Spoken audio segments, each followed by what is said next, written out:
Very good evening, everyone. So this is PLAB demo test live session. It is by the courtesy of Dr. Bhatia's Academy.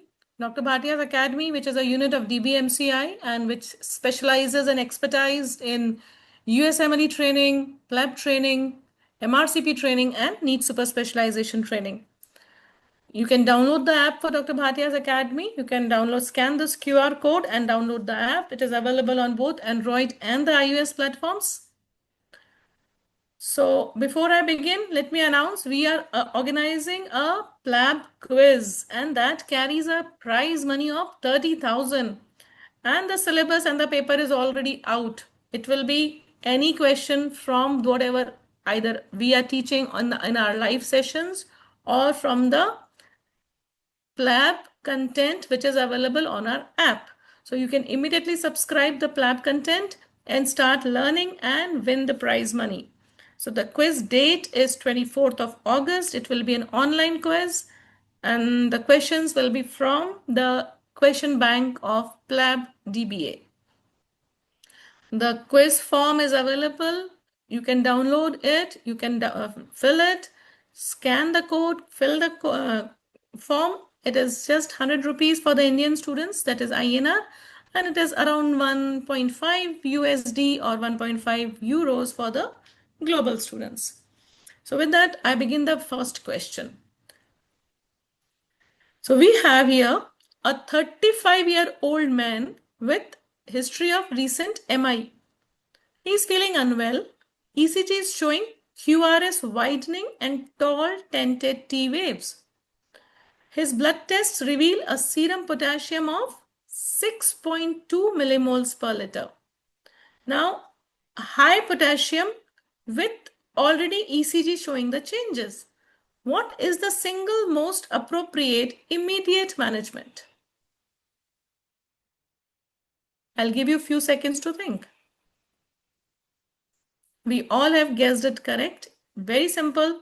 And you all are right. The first line of management is IV calcium gluconate. So why are we giving IV calcium gluconate? IV calcium gluconate will do nothing to the potassium, but calcium is required to stabilize the myocardium. So IV calcium gluconate will stabilize the myocardial membrane, reducing the risk of fatal arrhythmias, that is ventricular fibrillation.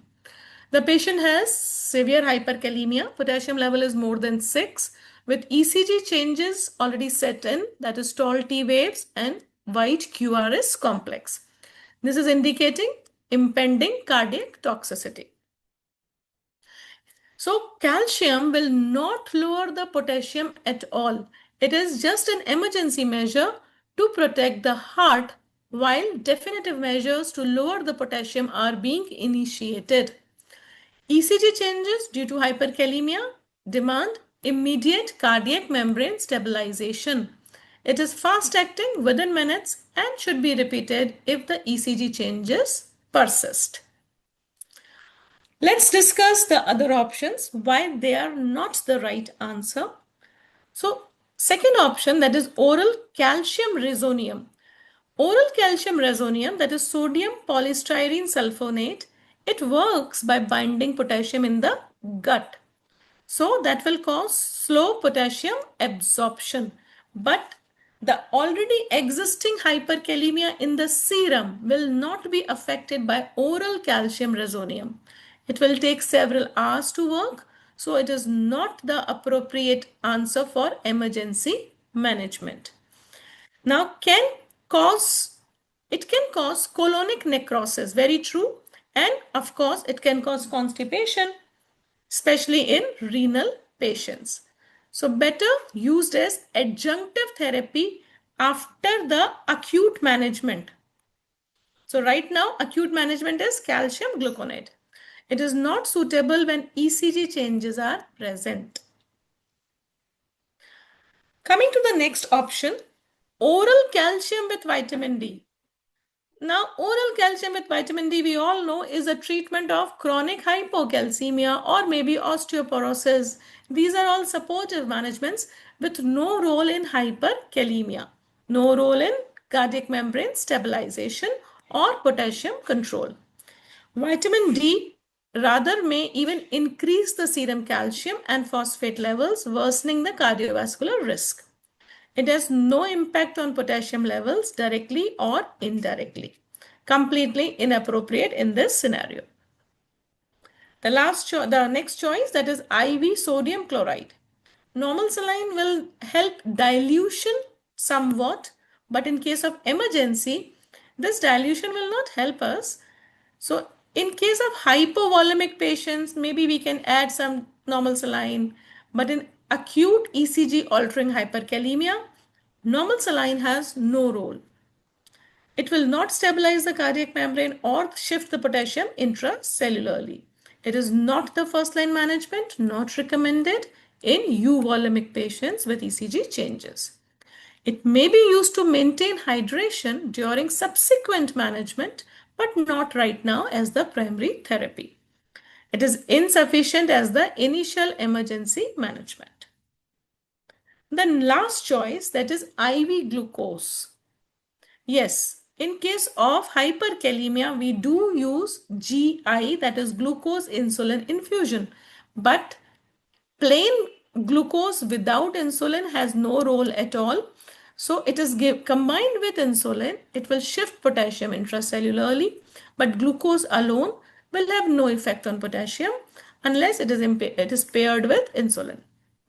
So administering glucose alone can lead to hyperglycemia. Rather, it will worsen the electrolyte imbalance. Not effective in emergency hyperkalemia with ECG changes. It should only be used with insulin, and that too after membrane stabilization. So even if in the question sometime you have a choice IV glucose plus insulin, still that does not become your answer, because the first line of management still remains calcium gluconate for membrane stabilization.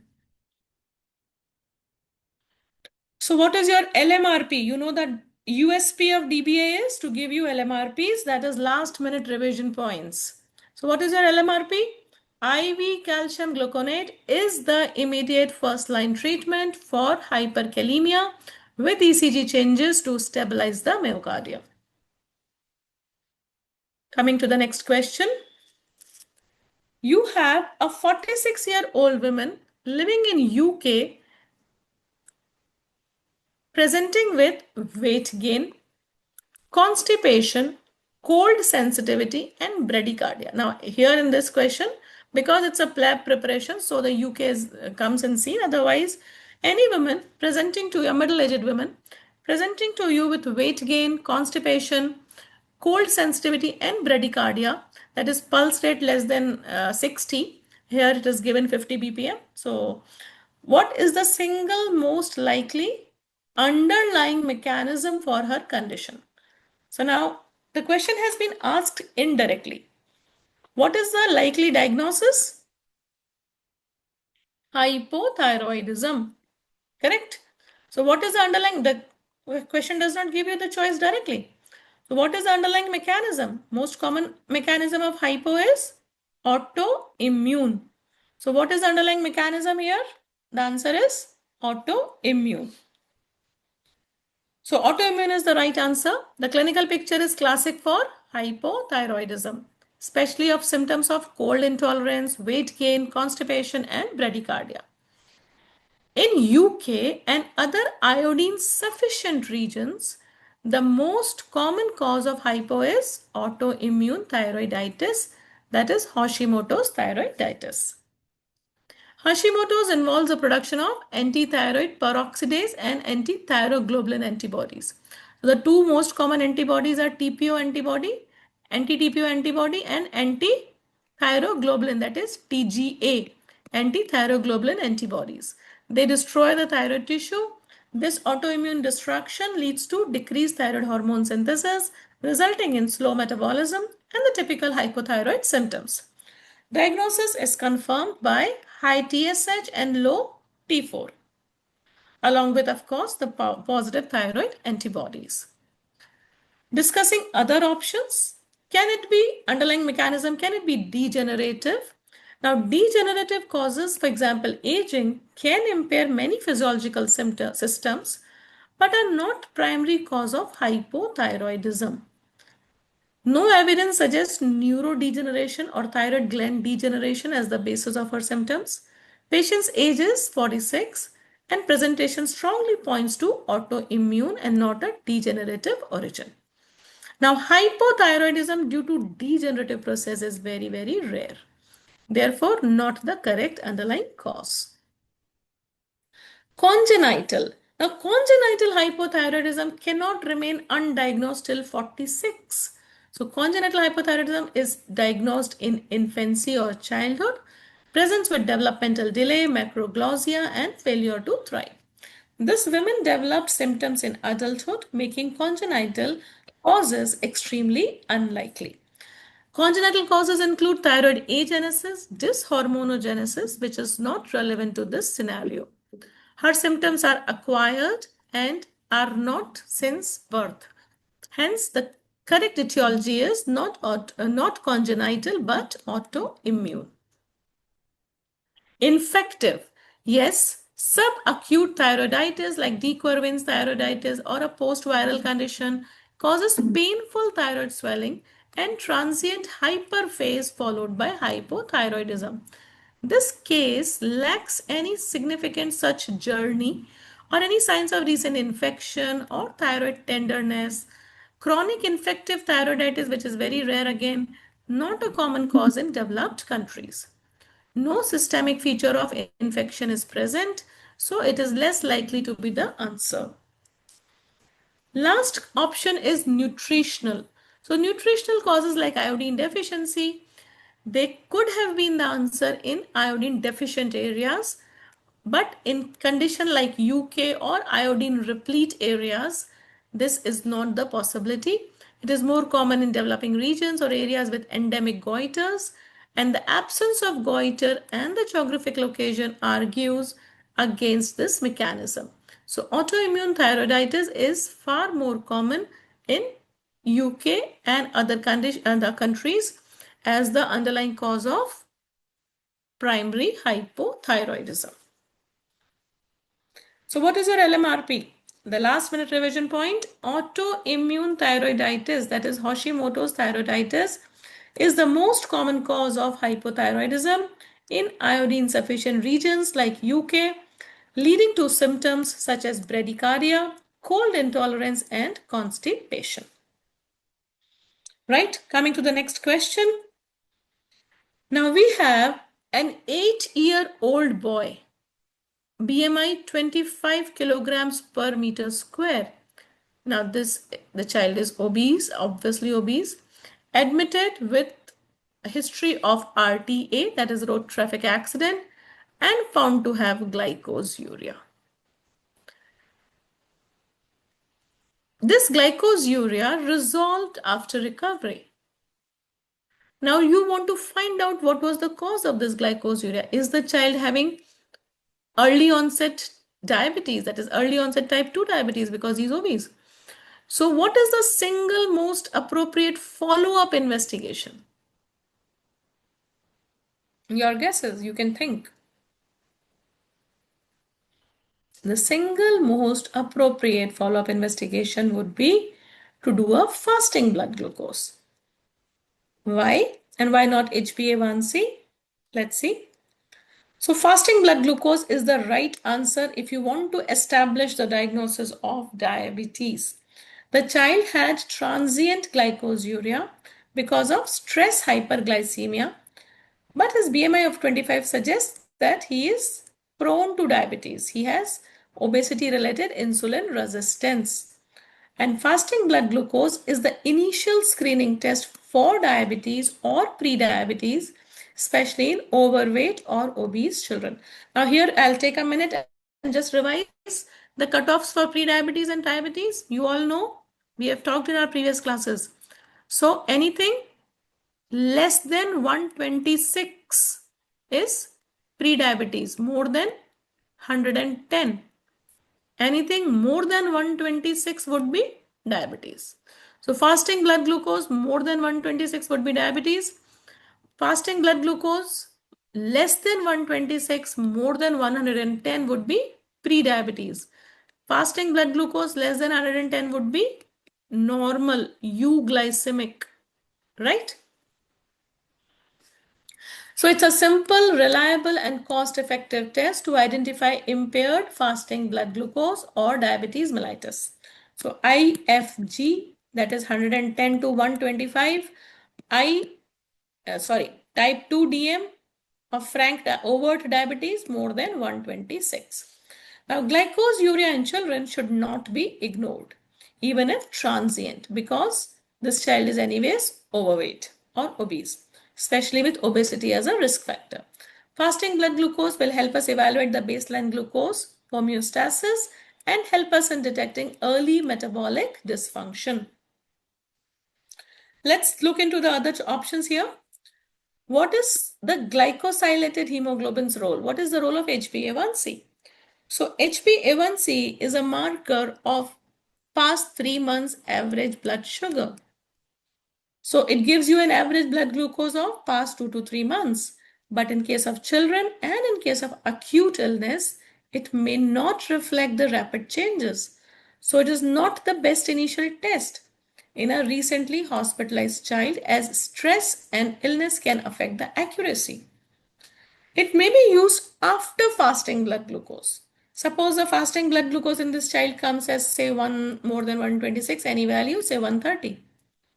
Then yes, go for HbA1c. And if it is more than 6.5%, you establish a case of type 2 DM, early onset.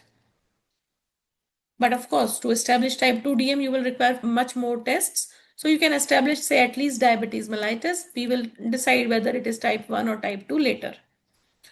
Now, less useful in assessing recent or episodic hyperglycemia. So, not the most appropriate initial test. 24-hour urinary cortisol. Now, 24-hour urinary cortisol, we studied in our last class, is a test to screen Cushing's syndrome and not glycosuria or hyperglycemia. In this child, there are no signs of hypercortisolism. There is only glycosuria, and that is also transient.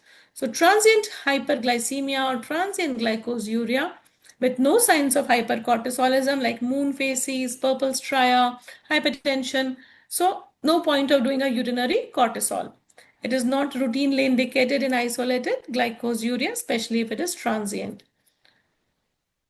Irrelevant in this context unless clinical suspicion of cortisol excess is existing. So, it is not appropriate. Random blood glucose. Now, random blood glucose is again a very dicey investigation. It will not give us anything. Random blood glucose, maybe the child has come straight from playground. So anyways, you will get sugars much low.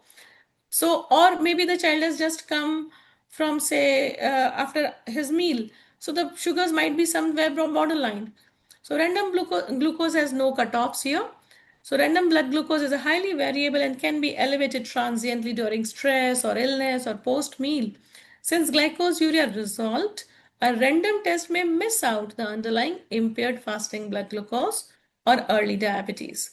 It lacks the specificity and standardization of fasting glucose in metabolic screening.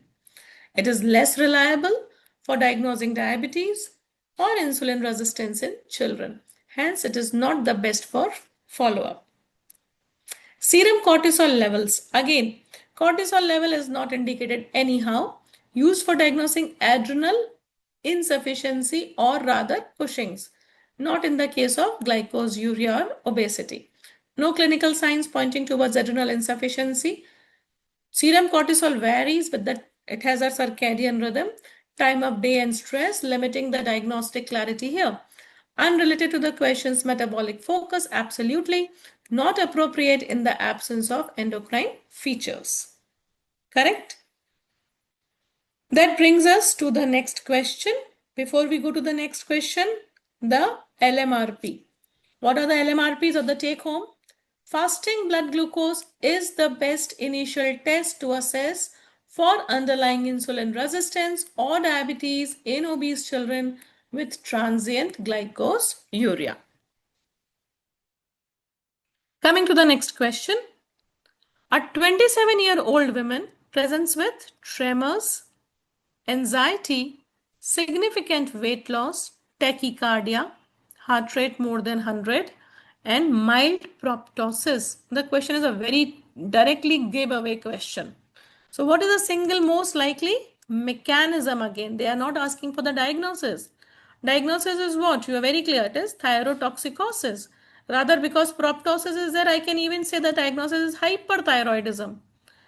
So, what is the mechanism of hyperthyroidism underlying here? They have not even asked the etiology. Deficiency in thyroid hormone, not possible. Increased calcitonin, no. Okay, so they have not given you a direct answer. The mechanism is of all the features is increased metabolic rate. All features are pointing towards increased metabolic rate. Let's discuss it out. Increased metabolic rate. The clinical presentation strongly suggests hyperthyroidism, likely Graves, because there are even signs of ophthalmopathy. So hyperthyroidism leads to increased BMR because of the increased thyroid hormones, stimulation of the mitochondria, and sodium potassium ATPase activity. Now, symptoms such as tremors, anxiety, heat intolerance, tachycardia, weight loss, they are all because of this elevated metabolic rate. And elevated metabolic rate is because of the sympathetic stimulation. Now, the thyroid hormones, especially the T3, increases the oxygen consumption, lipolysis, and gluconeogenesis, all contributing to the hypermetabolic state. Increased metabolic rate is the direct answer. That is the direct mechanism of all the features underlying or as described in the question. What about the other options? Why are they wrong? Deficiency in thyroid hormone. We just read hypothyroidism. So deficiency in thyroid hormone leads what? Hypothyroidism, which will present with bradycardia, weight gain, lethargy, and cold intolerance. Just the reverse of the features given in the question. Does not explain tachycardia, tremors, and proptosis. Patient symptoms are just opposite to what is seen in the thyroid hormone deficiency. Therefore, this cannot be the cause of our presentation. Incorrect diagnosis based on the clinical features. Increased levels of calcitonin. Now, calcitonin is coming from where? It is coming from the parafollicular C cells of the thyroid. And it does what? It brings down calcium. So, it maintains calcium homeostasis. So, elevated calcitonin is seen in MTC, medullary thyroid carcinoma, and it causes hypocalcemia. It is not seen in Graves or in hyperthyroidism, does not contribute to the metabolic rate at all or cause tremors or tachycardia or proptosis. Not related to the symptoms described. Irrelevant answer in this context. Insulin resistance. Now, insulin resistance, again, we just read. Condition seen in type 2 diabetes, PCOS, and often associated with obesity. Now, this patient has got weight loss, not weight gain. No feature of metabolic syndrome. So, insulin resistance does not cause tremors, proptosis, or tachycardia. Not the mechanism in hyperthyroidism. Not consistent with our clinical findings. Last option, reduced caloric intake, or I would say because it's a women, you can even think of anxiety neurosis. So starvation or reduced intake can cause weight loss, agreed. To some extent, it might cause tremors, weak tremors, or maybe some tachycardia, but not significant. But in no case there will be proptosis. So caloric restriction is associated with bradycardia rather, and fatigue and tired, not with increased sympathetic activity. So weight loss here is unintentional and likely due to increased metabolic rate, not due to dietary deficiency. Now this is very, very clear that once you start you start decreasing your caloric intake, your BMR reduces to compensate. It will not increase. So it cannot explain proptosis or other thyroid related features. So this is the incorrect mechanism. So what is your LMRP? Symptoms of hyperthyroidism, including weight loss, tremors, anxiety, and tachycardia, are due to increased metabolic rate caused by elevated thyroid hormones. Coming to the last question of the day, the fifth question. An 18-year-old man with extreme thirst and polyuria following a head injury 6 months ago is suspected to have diabetes insipidus. So what is the single most lab test after fluid deprivation but not after giving desmopressin? So before desmopressin, what do? Whenever we suspect a DI, there is a increased urine output of more than 3 liters per day. Okay. So you are suspecting DI. The patient comes to you, the urine output is more than 3 liters, but his water intake is also around more than 3 liters. So we go for water deprivation test. So water deprivation test. So here what they have done is they have done a water deprivation test. So what do you expect after water deprivation test? What do you find? You have stopped the intake. So ideally in diabetes insipidus, the urine output is high and this urine output is very dilute. It is a very dilute urine. So the osmolality is very, very low. But if the patient is compensating by taking more water. Now, if you stop this water intake, you have deprived the patient of water. And if it is DI, what will happen? The urine output will continue. This will continue because there is a pathology. But the serum osmolality will go into dehydration because the intake has been stopped. So what will happen? The serum osmolality will start rising. So the serum osmolality will be high and the urine osmolality will still be low. So let's see which combination gives us the two. The normal ranges are given here. So 280 is normal. This is normal. 300 is high. So if this is high, my urine osmolality should be low, but this is also high. So this is not my answer. This is again high, but this is also high. So this is again not my answer. This is normal. This is high. This is not my answer because it has to go high. This is to go low. So plasma osmolality high, urine osmolality low. So this is my answer. So correct, plasma osmolality of 335 and urine osmolality of 200 milliosmoles will be the answer. So in central diabetes insipidus, there is ADH or vasopressin deficiency, anti-diuretic hormone. Anti-diuretic hormone. It helps us, it prevents diuresis, anti-diuresis. So if it is deficient, what will happen? Diuresis will happen. So ADH is deficient, there will be diuresis. So kidneys cannot concentrate the urine, even in case of dehydration.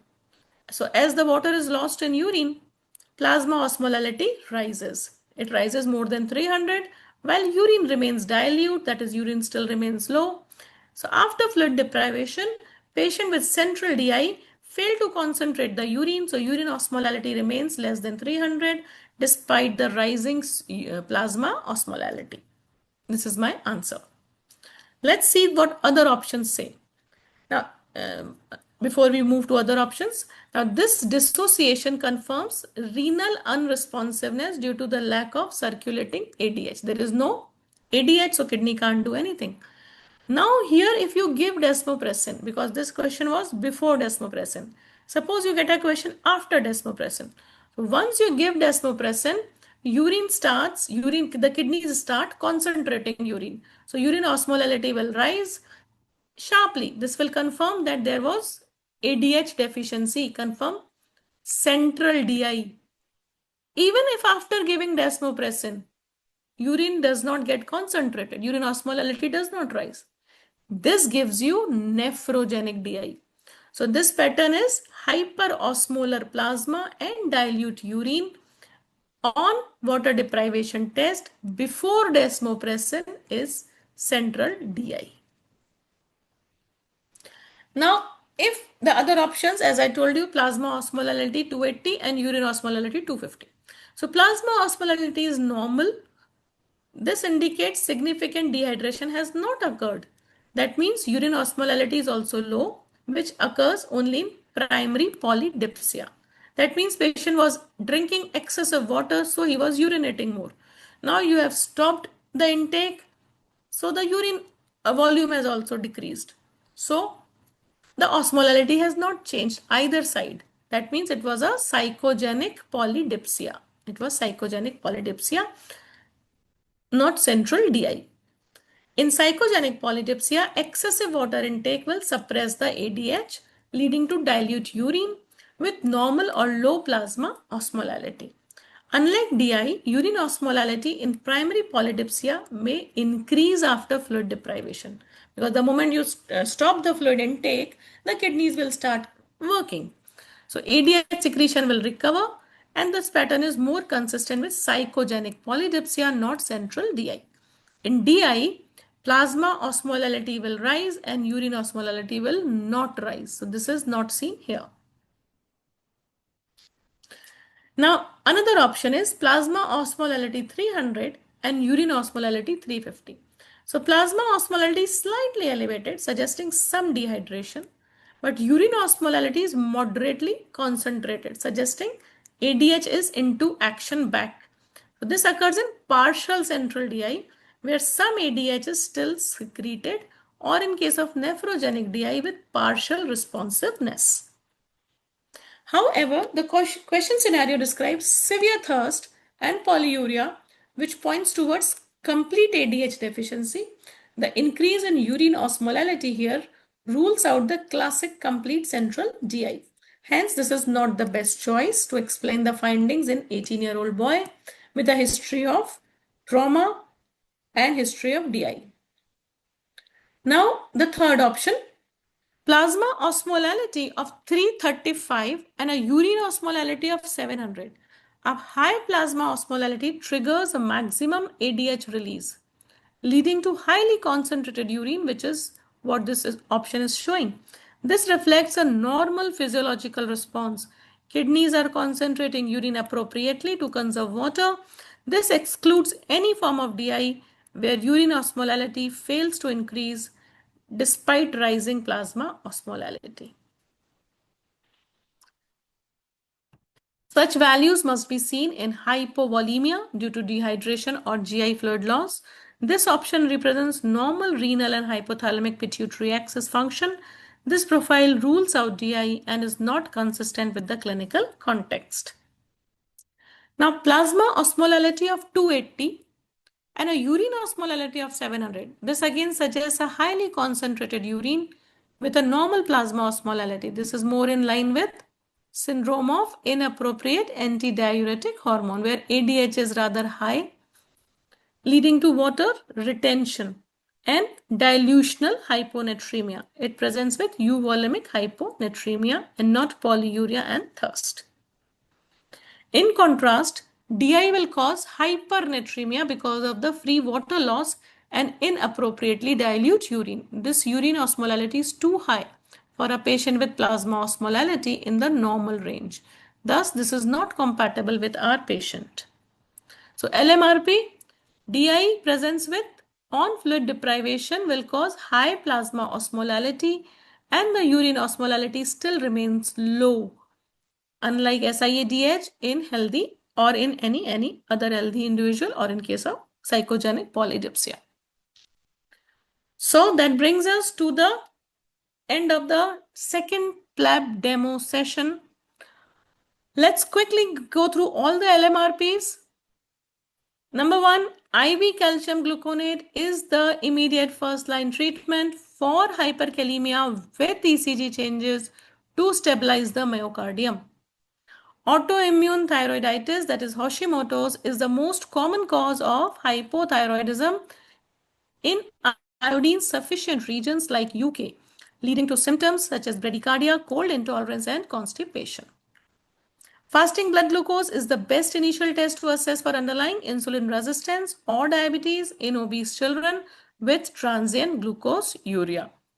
Symptoms of hyperthyroidism, including weight loss, tremors, anxiety, and tachycardia, are due to an increased metabolic rate caused by elevated thyroid hormone levels.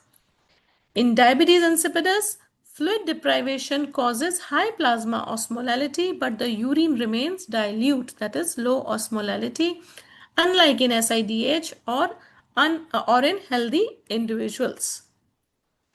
That brings me to the end of this session. Before I leave, you can further enhance your knowledge by going through Medicine Simplified. So here we have simplified the entire Harrison in a very simple form, just like this PLAB demo test. And 11th edition is available on Flipkart and Amazon. 12th edition is in pipeline. We are organizing a PLAB quiz for all PLAB aspirants. So take this quiz and win 30,000 cash. Take it away. For registrations right now, note this number, call right away. First prize 30,000, second to 10 prizes, again exciting cash prizes. All participants will get e-certificates and consolation prizes. Again, I'm reminding you the paper is already leaked. It is only DBA PLAB subscription. The entire question bank is already existing online. Please go through it, fill the form, take the test, and win your money and go. So registration fees only 100 rupees up to 30th July. So we have today is 26th of July. Right after this class, call this number, drop a message, register now immediately. All quiz details, it is on Sunday, 24th of August, online 10 to 11:30. 90 questions, 90 minutes. 90 questions, 90 minutes. Questions 5 I discussed in my last class, 5 I discussed today. Next demo test will be on next month, second Saturday. Second and fourth Saturday every month. I will be with you taking some demo questions, some live demo question, live test series. But you have to run faster than me. You can't just learn 5 questions in 2 weeks' time. You have to learn more. So right now, go for DBA PLAB session. Finish all the question bank and get prepared to win your 30,000. Any questions? Here is the QR code for your app. Any questions? You can drop to these same numbers. Mail us at support@dba. Student support @ drbhatiaacademy.com. These are the numbers. Any query, any topic you want me to take, I will take it for you. Drop the topic. I will take your live classes if you want. Instead of questions, we can go topic wise also. But you'll have to come up with what you want. Let me know the topic you want to learn from me or from Dr. Bhatia or from any other faculty of ours. This is our WhatsApp number. You can drop us a message. This is our mail ID. You can drop us a mail. Thank you so much, students, for being here.